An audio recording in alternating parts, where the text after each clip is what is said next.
Chicago's going to have a new mayor. Springfield's going to have a new mayor. You had city and municipal and consolidated elections all across the state yesterday.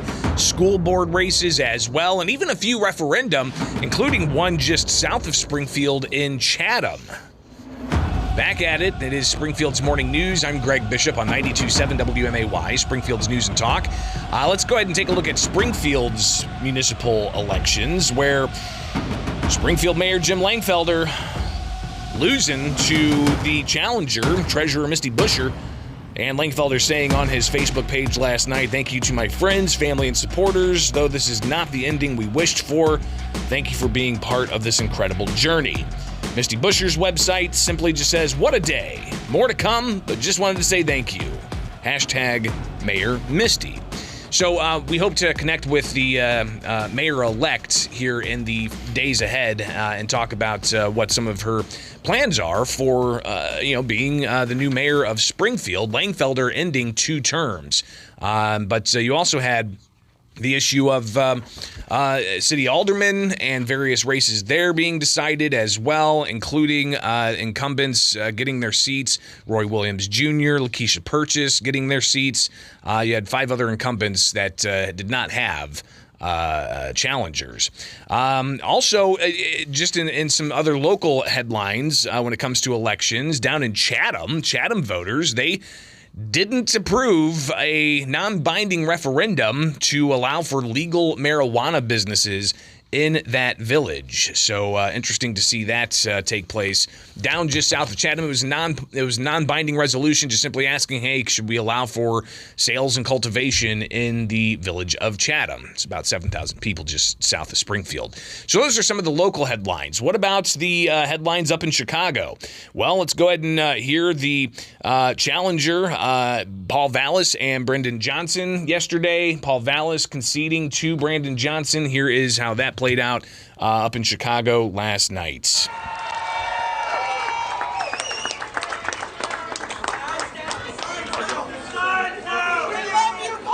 Thank you. I love you too. Thank you so much. Thank you. Thank you so much. Before I begin my remarks, I want us to all take a moment of silence for the loss of a firefighter yesterday, and for the loss of Troy Garcia's loss of his daughter. We know all too well what the loss of a child can mean to a family. So if we can just take just a few seconds. Thank you. Thank you very much. I'm honored and humbled by all of your support. I ran for mayor to bring the city together, and it's clear, based on the results tonight, that the city is deeply divided. So tonight, even though, of course, we believe every vote should be counted, I called Brandon Johnson and told him that I absolutely expect him to be the next mayor of Chicago. And please, it's critically important. I mean, this campaign that I ran to bring the city together would not be a campaign that fulfilled my ambitions if this election is going to divide us more. So again, Paul Vallis conceding to Brandon Johnson yesterday. Brandon Johnson, in his victory speech, he lays out his American dream seeming to come true. Brandon Johnson! Thank you.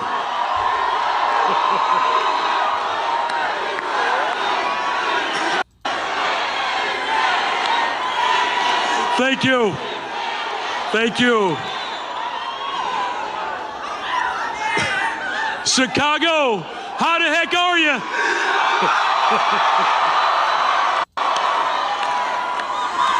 You know, they said this would never happen. So, you know, if they didn't know, now they know. There's so many people who are responsible for this moment, and I'd like to thank and take a second to thank those individuals. You know, but first, I want to make sure that I say this. The first thing that I want to say is to the Chicagoans who did not vote for me. Here's what I want you to know. Here's what I want you to know. That I care about you. I value you. And I want to hear from you. I want to work with you. And I'll be the mayor for you too. So again, Brandon Johnson yesterday in his acceptance speech, and seeing that there was about a 51 to 49 vote differential, very close election there. What was the voter turnout in Chicago? 33%. Now, I said I would be shocked if we saw over 35% voter turnout, so it was 33% in Chicago. Think about that. 1 out of every 3 registered voters in Chicago actually cast a vote yesterday. 1 out of every 3 voters in Chicago cast a vote yesterday in Chicago's election. What about in Springfield? How was the voter turnout there? It wasn't much better at all, actually. We're talking about, 25% or so? So 26% voter turnout. If you check out the Sangamon County Clerk's website, you can see the latest totals and how exactly the turnout was.